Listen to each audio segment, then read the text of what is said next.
John, looks like you've got a great group in Yes. front of you here. Yes. And folks, thanks for being here. Really appreciate your participation. I'd like to introduce Dr. John Clinton, and he's a retired director or retired dean of the College of Arts in the University of Central Oklahoma, and has been one of us, a fine arts director in the past. So, John, take it away. Thank you very much, Rick. I appreciate this very much. You've been a big help. And also thank you to Conn-Selmer Institute. My goodness, we've been on training to try to figure out how to do this webinar for the last 10 weeks. And that Mona and Lisa and all those people have just done a terrific job. So I'm very appreciative of what they have done. Well, let's go ahead and get started here. And I just want to tell you real briefly that, yes, I spent my, the first 33 years in the public schools in Norman, Oklahoma, and various other places around. And so while I appreciate what happens at the university, there's Jim from Blanchard, Oklahoma. How nice to hear you, Jim. But I spent so much time in the public schools, and I was the director of music. And then when we had a 17% cut, I thought I was going to lose my job. And they called me in and they surprised me by saying, we'd like to make you the director of fine arts. Oh, gee. So things popped really fast for me. And so I'm just very grateful for the opportunities that I've had. When we start this, I want you to know that you may have questions, and I would applaud you and hope that you will ask questions, but I may not be able to get to them. Most likely I won't get to them until the end of the session. And then if I don't have enough time at the end of the session to answer your questions, then I'm going to give you my email address, and help me remember. And I'll give you my email address, and you're certainly welcome to contact me in the best way that's good for you. So that'll be just wonderful. And I look forward to hearing from you if we can't get to all the questions today. Okay, well, we're going to start, and we're going to talk about what it's like. Actually, I don't know if you saw the title, but it says, "Is the customer is always right?" Well, that's not really the title. The title is the customer always right? And then in parentheses or in quotes, wrong. And I ran across, when I was writing my book on administration and trying to just deal with very practical matters, not philosophy, not strategic planning, but just about the practical everyday life of what an administrator in the fine arts has to go through. Well, I ran across this wonderful article by a gentleman named Alexander Kajurlov, how you like that, from Sweden. And he was talking about, is the customer always right? Wrong.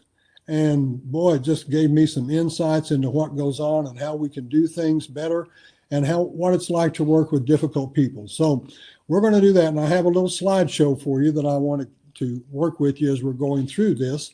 So just kind of, it's a friend of mine, I'm not very technology efficient, but a friend of mine helped me put this together, and does great stuff with some cartoon work. So we will begin with the slideshow and just enjoy the Boy Scouts and all the different things that are happening here.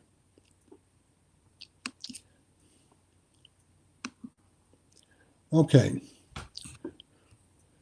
Can all of you see that the whole of the picture there with one guy in the front and one person on each side of him to make sure that that he knows he's appreciated as an administrator. Now, what I'm going to go through first are traits of administrators, and this relates to what it's like to work with difficult people. And so, therefore, as we're going through this, I'm going to give you what I think are the top 7, 8, 9 leadership important traits of that administrator, so you can see how and why I dealt with difficult people in the way that I did. Okay, there's 9 virtues of strong leadership. And the first one is integrity. And integrity is really so critically important to us, because integrity means that you're going to hold a standard. You're going to make sure that you are being honest with people. And the scary part about integrity is that you get one chance to do that about 100 times a day. And so if you ever drop down your guard through this integrity, you will discover that people are thinking that you are not the person that they were hoping that you would be. So being honest, having high ethical standards is really critically important to this process. The next is visibility. And I'm going to tell you a lot of stories today, but the one that I remember most was a principal that I had at a high school that I worked. And when we went to graduation, I was doing the band and the orchestra. And when they introduced the principal, I must have heard about 20 kids, and they turned to each other and said, "Oh, so that's what our principal looks like." All they knew was his voice. All he did was make announcements and tell people good or bad things over the intercom. Other than that, he stayed in his office. It's so easy for you to get caught in your office, and really that paperwork drives you crazy, I know, but at the same time, you got to get out and you got to see the people that you're working with and the people that you know need your help. So visibility is a critically important part. One other thing that I think is important is that availability. Again, staying in your office doesn't help. You're going to have to welcome people and maybe they come to your office, but being available is so really important because they look to you as their leader and somebody who can help them through some difficult times. The next of the 9 virtues of strong leadership is authenticity. Authenticity is be yourself. What you see is what you get. WYSIWYG. And I'm betting that some of you guys have been through a lot of interviews with people who are coming and want to come to your district. And sometimes what they tell you in the interview and what they're doing in the interview leads you to believe one thing, and then you get with them and they're not the same person. So when you become an administrator, you've got to be an authentic person. You have to be the one that really tells everybody, this is who I am, this is what I stand for. You also need to be generous with your time. You need to be a mentor to the people who are going to have a lot of help, that you're going to need to give them a lot of help. I might say also that when you're in music, it's just impossible, I think, for you to know everything there is to know about band, orchestra, chorus. And if you are also director of fine arts or some title of that nature, how much do you know about art? How much do you know about theater? How much do you know about dance? And I ran across a quote that really helped me a lot. Actually, it was in a movie. It was an old movie back in the 60s where Yul Brynner was one of the stars and he was in a war and they were really having desperate times. And his quote was, "Sometimes we know so little, we pretend we know everything." And I thought, that's just sad. And so for you to have to know everything is not possible, but you just be willing to say, I don't know, but I'll find out. I learned that the hard way with art teachers because they were not happy that I became their administrator. But after I took courses at the university, after I learned how they thought and what they were doing and how they were doing it, made all the sense in the world to me, and we got along just great. But it took some time for us to make that transition. Unflappable. I guess the real key word here is stay calm. No matter what comes up, you have to be the one person that stays calm through the whole process. If you're not calm, I promise you, people around you are not going to be calm. You have to help them to relax and keep their heart at a steady level. Courage. Courage is a very important thing because there are times that you're going to have to take some risks. Now, they need to be planned out, and they need to be risks that you have said, okay, if it goes wrong, it's not going to be so bad. If it goes right, man, we've got some really good things happening here. So I think that the courage to make some decisions that you have to make on a daily basis is really important for a strong leader. The next one is honesty, and I don't even know how to tell you how much I believe in this. You have to tell the truth. Now, I'm not saying that you have to give away confidential information, but if somebody comes to you and asks you a question about whatever it may be, And if you know the answer, you need to tell them that, as long as it's not giving away confidential information. Um, it just happens too often that you have to say, I can't talk about that right now. And that's okay. I had a principal one time who was just dynamite, and he was being harangued by some parent over some issue.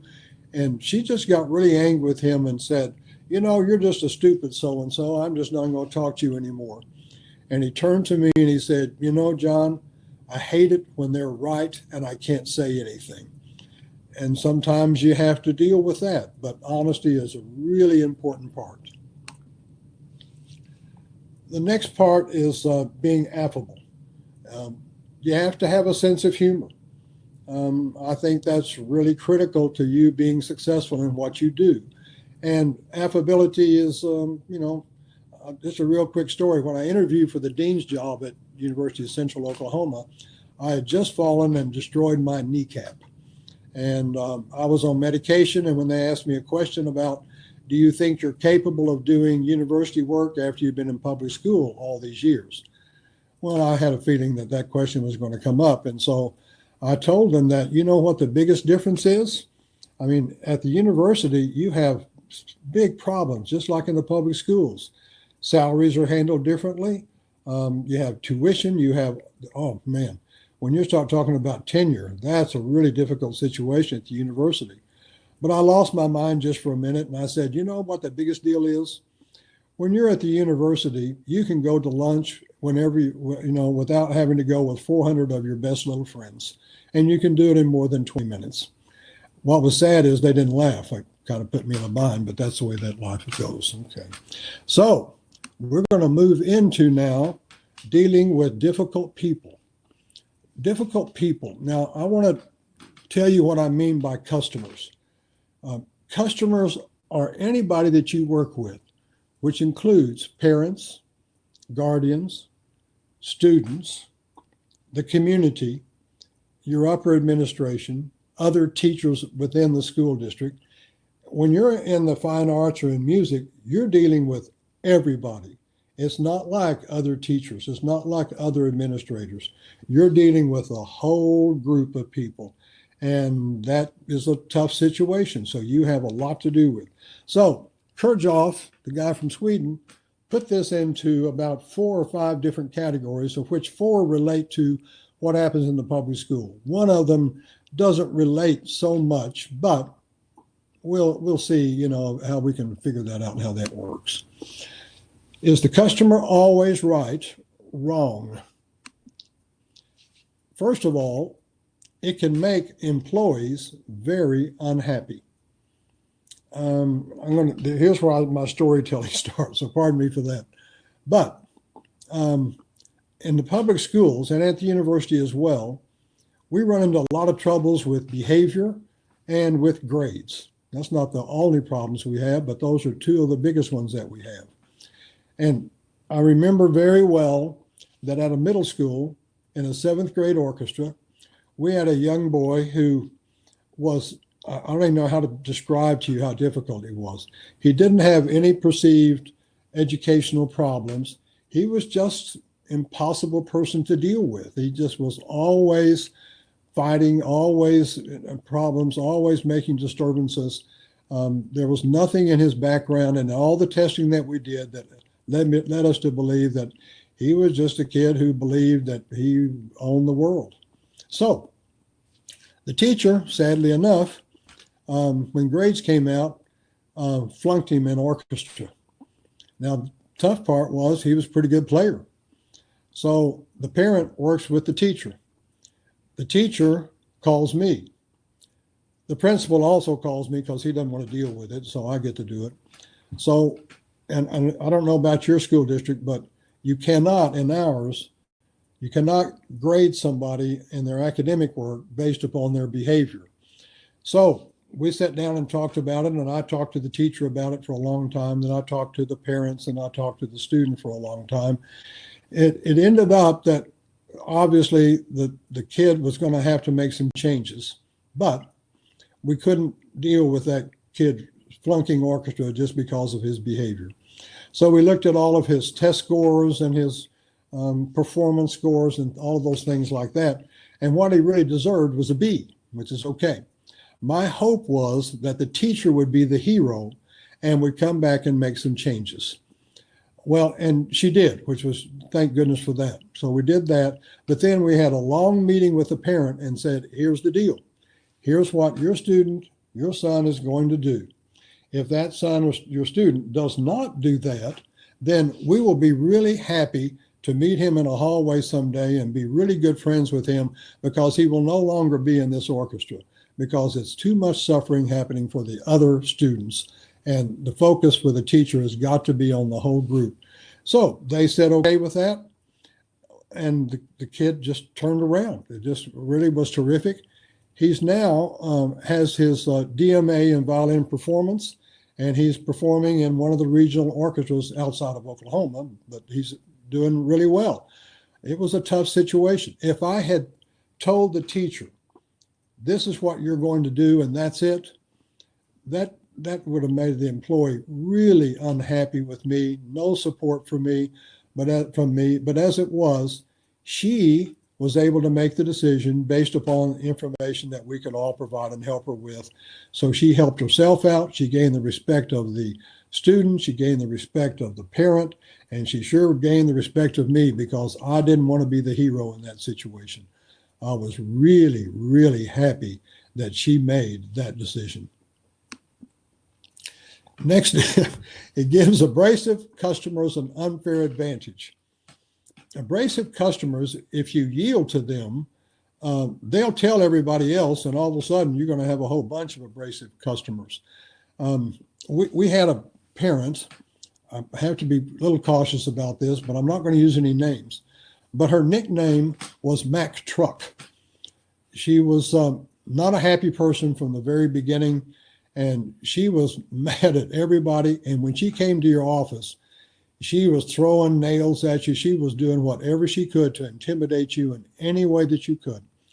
Well, at the time, I was not only the administrator, but I was the orchestra conductor for the Norman High Orchestra. And her son did not make first chair in the cello section. He came out second chair, which means, of course, that he was a second-rate cellist. Just ask her. That's what it was. So she lambasted me. I stayed as calm as I could. I let her talk. I didn't say a word. And finally I said, I'm sorry, but I've looked through all of the papers and I've got everything together here. We had another teacher who was there to make sure everything was done fairly, and this person agrees that it was all done fair. So I'm sorry, but we're going to keep it just like it is. Well, she ranted and raved it a little while longer and called me various names and then left the office. What I found out later was that it had nothing to do with her son being first or second chair. It had everything to do with that this mom, Mac Truck, did not get along at all with the mother of the kid who was the first chair. The two kids were happy. They were not unhappy about anything to do with the tryouts. They thought it was perfectly fair and just fine, but the mothers did not get along. So therefore, if I had given in to her the advantage for other abrasive people to come in, my office would have been flooded with people coming in yelling and screaming, and I was not about to deal with that. I hope that you've never had to deal with that kind of thing, but if you have, I hope that you've just been quiet, stayed calm, and go through the process. Now, this is one that really is not necessarily what we can do. I went to a seminar one time from a guy who was just an excellent speaker, and what he said was, you got to be careful about teaching, because you got what you got. It's your job to teach them.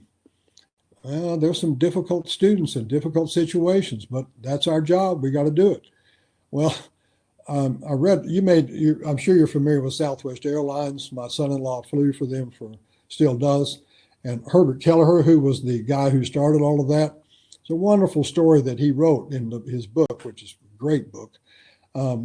He had this lady who every week she was on a business trip, used Southwest Airlines for 5 years. Every time she came home, she wrote a letter to Herbert telling what an awful airline it was, how bad it was to have to stand in line, to be ABC and all that sort of thing, how the cattle call was not good. She just lambasted him every time. This went on for 5 years, and she wrote a letter once a week, made phone calls, did all the stuff. So pretty much everybody in that main office knew about this one lady. So she came to the office one day, and she was going to let Herb have it. Well, the secretary went in, the administrative assistant went in and told who was out there. And so Herb said, wait a minute. And he wrote a letter. And he wrote a letter to her and said, dear so-and-so, I'm so sorry that you don't like us. I hope that you enjoy whatever airlines that you work on next, that you fly with next, because you're no longer flying with Southwest. Gave the letter to the administrative assistant, and he went out the back door. And she's still flying with Southwest, but she doesn't write any letters anymore, which is probably really good. Okay, it results in worst customer service. This is a story about a university professor, but it happens at the public schools just as often. We had a music theater program that was just fabulous. A guy named Greg White was the faculty member, and he's special, just does great work. Well, this student, has auditioned to be in one of his musical theaters, and he doesn't make it. Well, he comes into my office, and he's just out of his mind, upset about how he should have made it, how great he is, how wonderful he is, on and on and on. He threatens me with all sorts of things. I get with the teacher, and I find out that not only is he not that good, he needs work on singing in tune, a lot of work singing in tune. He doesn't come to class. He was late to the audition, and he didn't have anything prepared for the audition. Well, that kind of wraps it up for me. So on the way back to the office, I get a phone call on my cell phone, and it's from this student's father. He's a federal judge in Oklahoma. Wow. So he tells me about what's really going to happen if his son doesn't get the lead and how this is going to work and all this sort of stuff. And so I tell him, by federal law, I can't talk to you about your son, but if you want your son to come by and talk to me, or you give me permission to talk, if he gives me permission to talk to you about it, happy to do so, but, can't do otherwise. So the son comes to see me, and he's just out of his mind, unhappy. And he starts threatening me with lawsuits. His dad's going to get me and all that sort of stuff. I, of course, like to do, I'm sure. I gave him my telephone number, the president of the university, my provost's telephone number. I gave him everybody's number. But we're going to stand by just what happened, because here's the reasons why. Well, I never got another phone call. I did find out later that we were his third university that didn't appreciate how talented he was and how wonderful he was. Well, and he left UCO within about 10 days after that. And hopefully he's in some place where he is really being appreciated for his inability to sing in tune and for his lack of going to class. But Greg White became the most supportive administrator I have ever, or faculty member I have ever had. He could not do enough for office. He could not do enough for everybody. He was so grateful, because evidently he had not always had the same results as time had gone through things. So it was good to see that happen that way.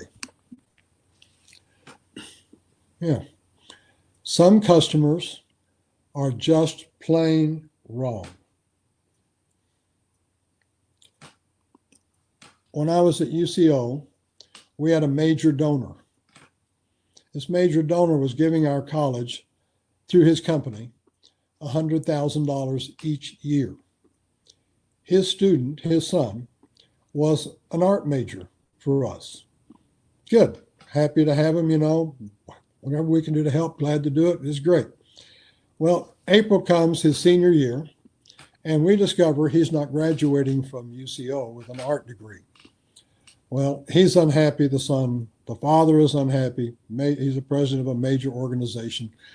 He threatens all sorts of stuff. Again, I tell him, federal law, I can't talk to you about this. But I checked with a faculty member. He's not coming to class. He has not turned in 50% of his work.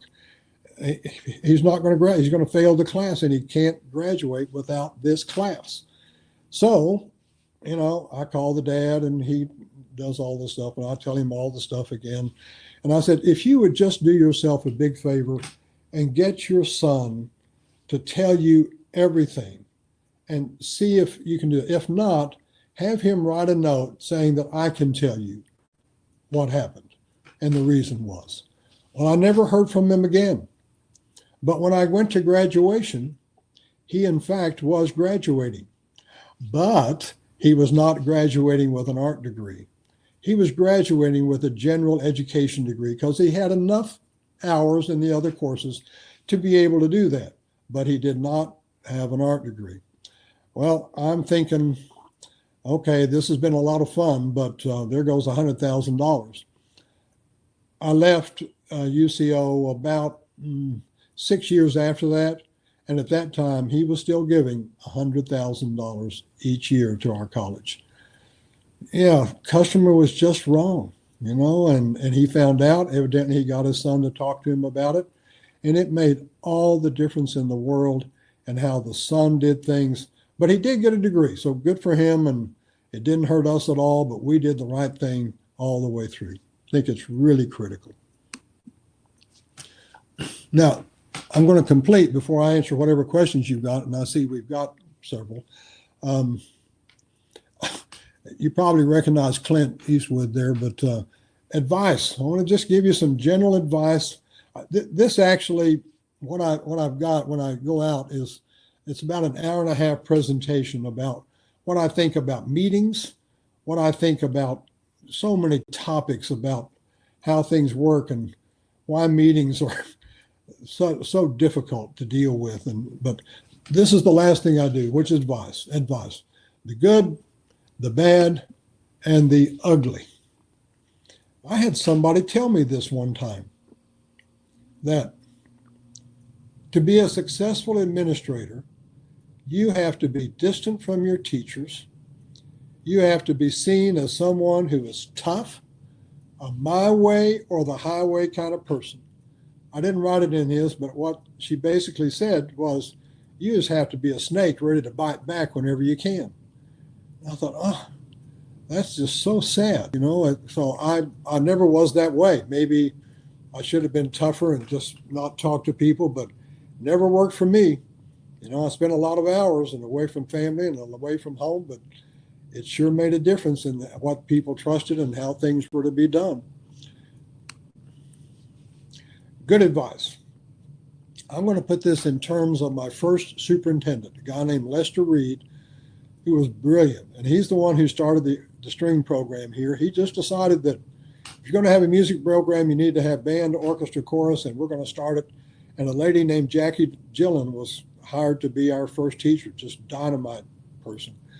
Well, when I went to interview for the first job I had as an administrator, at the end of it, he offered me the job. And he said, let me make sure of something before you say yes or no. If you're in front of an orchestra or band at that time, and you get applause. Now, I know that you say it's all for the kids and how happy that is, but that still feels pretty good to you, doesn't it, John? Well, I had to admit, I want to give the kids the credit for it because they're the ones who are actually doing it. I'm just hoping that I've done the job I'm supposed to do. And so he said, the good advice that he gave me is, your whole job is based upon reflected glory. And if you can't deal with the reflected glory, I don't want you to take this job at all. I want you to stay away from everything because this is not about you. This is about everybody else. And I have tried to live that because of what Lester did for me. I mean, I just said Lester. Till the day he died, I couldn't call him Lester. He was such a great man. And this is what he believed. And this is what exactly I believe is the right thing to do. You deal with reflected glory. So, and just sum up some things, tell the truth. Tell the truth as you know it at that moment, knowing full well that it might and probably will change overnight. It is impossible to say that you tell the truth and that's going to be it, because you've got people above you, people below you, people in the community, and somebody's liable to change their mind. Yeah. We built a new high school, and I hired an acoustician to make sure that the band and orchestra and chorus rooms and all the different theaters were done really well. Great acoustician from Austin, Texas.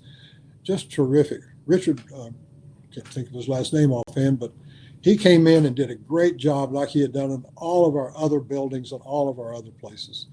When we got to the new building, the decibel level in the band room was so high that kids were going to start losing hearing, and our teachers would too. Well, I did my job, but when I found out later on, I got the assistant superintendent in there, and he looked around and he said, "Who did this?" And I said, "Well, it wasn't me." And what happened was that same assistant superintendent decided he could save about $50,000 and didn't follow the acoustician's way of doing things. So, yeah, you got to tell the truth, and you got to be one that takes credit for what's happening. And finally, stay calm. It's a tough job. You have a lot of people you're responsible to and for, and you're going to have to make some decisions that are not easy, but staying calm is really critical for what you do. Embracing administrative leadership in music education. I am so glad that I had a 46-year history of working in rural, urban, suburban schools, universities, and public schools.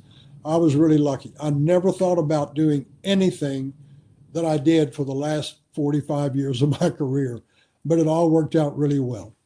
So thank you. I'm going to look through these chats now just real quickly and see. It's so sad how many parents are stepping in to, oh, Amy, you're exactly right. It's so frustrating. And as you can tell now, those people out in California or whatever it is, those movie, TV people, and actually Oklahoma State University had one assistant basketball coach who just lost his job, and the university basketball has been put on probation, lost 3 scholarships for the next 3 years. Yeah, those parents are really messing things up. Squeaky wheels often seem to be more often the parent rather than the, I always tell people that somebody in this room, and generally I've got myself, the teacher, the parent, and the student. Somebody in here is going to be the adult. I don't know who it's going to be just yet, but you know what's funny about it? 9 times out of 10, it's the student. The parent has lost their mind. The teacher is so frustrated, and I understand that, and I'm trying to keep things on an even level, and yeah, it's the student. Pat, always an antecedent. Yes. Oh, thank you, Jeff. I appreciate that very much. Danielle, I'm a choral director by trade, so it took a bit for the band folks to trust me. Yeah, yes, it did. I can understand that really well. I wish I knew why that happened exactly, but the theater teacher faculty, they accepted me quite easily. The dance program was no big deal. Band and orchestra chorus, I had been involved with them a long time. It was fine. The art teachers, they struggled for a couple of years. It was hard for them, and I'm sorry it was, but I understand. Rick, I have used John's book for the past. Oh, thank you, Rick Coulter. I know who you are. Thank you so much. I appreciate that, Rick. I have saved the comments that your students have given, and if I'm feeling down about myself, I look into that list you gave me, and all of a sudden, I'm only about 5'8", but I feel 6 feet tall. So thank you for that. I appreciate that. Any suggestions on how to handle an administrator who openly supports core over fine arts? Well, it's going to be tougher coming up because we are in an awkward situation with the pandemic and how schools are going to start. Those poor principals and administrators have so much on their minds. It's going to be a hard thing to do. And I don't know how you guys are going to be involved in this and how you agree, but one thing you can do, and there's so much evidence, and Dr. Tim has put it out so often, thank goodness, about what the fine arts do to help the chorus. Now, I'm a big believer in the fine arts are important on their own, but I'm also willing to use whatever I can to make sure. You can go to the Kennedy Center website and find out some really great information there. There's stuff from National Association of Music Merchants, Great research they have done. So I hope that you'll look into that, and that will help you a lot because they have great evidence. There's also research books called the Arts with the Brain and Mind, I think it is. Can't remember who the person is who wrote it, but lots of things like that be big help. Walton Music has it. Oh, sorry, it doesn't have it. But thank you, Neil. GIA. Oh, you guys are so nice to write that up like that. Where can we buy the book? Got that. Important to remember that ESSA does not recognize core, only, yes, well-rounded education, and boy, the arts are part of that. To tag on a John statement, how to deal with administrators who caters to the new shiny elective. Well, I'm going to get in trouble here, so you guys can't talk about this, but the last place that I taught, the head administrator, I won't tell you what his title was, but he came to see me because he decided that rock and roll was really important. Our music department needed so much help. We were short faculty and so much stuff, but he was willing to spend a lot of money, several $100,000 to bring in this group. That shiny nickel drives you crazy. Hang in there with that stuff. And what came from my part of it was after I said, okay, we'll do what we can. We ended up with, we were short about 4 or 5 faculty. We didn't have a full-time oboe, didn't have a full-time bassoon. We didn't have a full-time horn teacher, a couple of other positions I can't remember. By the end of next year, I had all 3 or 4 of them because I helped him with his shiny nickel. He came back and helped me with the other things. So that was all good. This is all so nice. Squeaky wheels, always interceding. Yeah, thank you, Jeff. Yeah, great quote. CSI, the presentations are all being recorded. Okay, so they will have a repository. Let me give you my email address, everybody. It is jclinton47@icloud.com. I'm about to get run out of here because my time is surely coming to I think we please send the slideshow. Yeah, Cheryl, if you'll send me your information, your email or whatever, I'll be happy to do it. And that's also, yeah, Cheryl, yes, I'll be happy to do that. Yes. Hey, Dr. S. Blanchard. Okay, those are a lot of good folks. Let me go back up to the top here. Rick, you tell me when I've got to hang up. Mark, thank you so much. Tricia, thank you. So kind of you to do it. Oh, yes, it is. It's Eric Jensen. Thank you. I got 5 minutes left. Thank you for the presentation. Thanks. I want you to know that somebody asked me, and in the opening statement of the book, somebody asked me about that this was going to be a college book or so. And I said, well, I really could care less if it is. I said, if you're looking for a book about philosophy, I believe in philosophy. If you're looking for a book on strategic planning, which I believe thoroughly in, you're not going to find in this book. It's about 20% leadership, and the rest of it are stories about how we did an all-city band, orchestra, art, theater, dance programs for the last 50 years. It's about how you write a budget, how you deal with hiring people and also with not hiring people, firing people. I just felt like that was really important. And so I'm grateful to Tim Lotzenheiser because he's the one to encourage me to write down things that I didn't think were any importance at all. But thank you so much. You guys have a wonderful time. Conn-Selmer Institute is a great thing, and I'm so glad that you were able to be with us today. So have a wonderful time, have a great few days, and have a great summer. And I hope the beginning of the school year goes really, really well for you, no matter how it turns out and what's going to happen here. Be safe. Take care of yourself.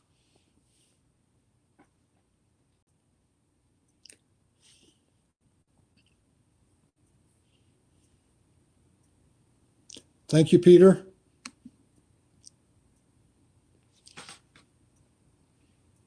Christina, thank you. Thank Rick, you're so terrific.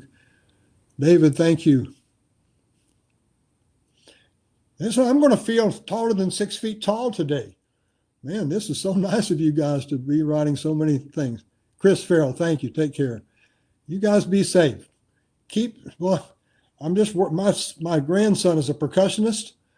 I hope he's okay. He's going to start marching band next couple of weeks from now, and it's a great marching band. But I hope it goes really well for him. And he's taking all the precautions. They're going to be 6 to 20 feet apart and doing good stuff. So hang in there. Thank you, Michael River. Oh, there's a good man. Good job, John. Are you ready to shut her down? I am ready to shut it down. Boy, what a bunch of nice people. That was just wonderful. Yep, that was great. Do you know Okay. what the final total gonna, of number of people? it was over 100. Yeah, I'm sure we can get those. Yeah. I'm sure we can get Well, those that's numbers. okay. It was just really, I was expecting maybe 5. Hey, there's still 39 in the room right now. So. I can't believe it. That's just wonderful. So really, Okay. really great bunch of people. Thank you very much. Yeah. Thank you. Thank you. Have a good day. Goodbye.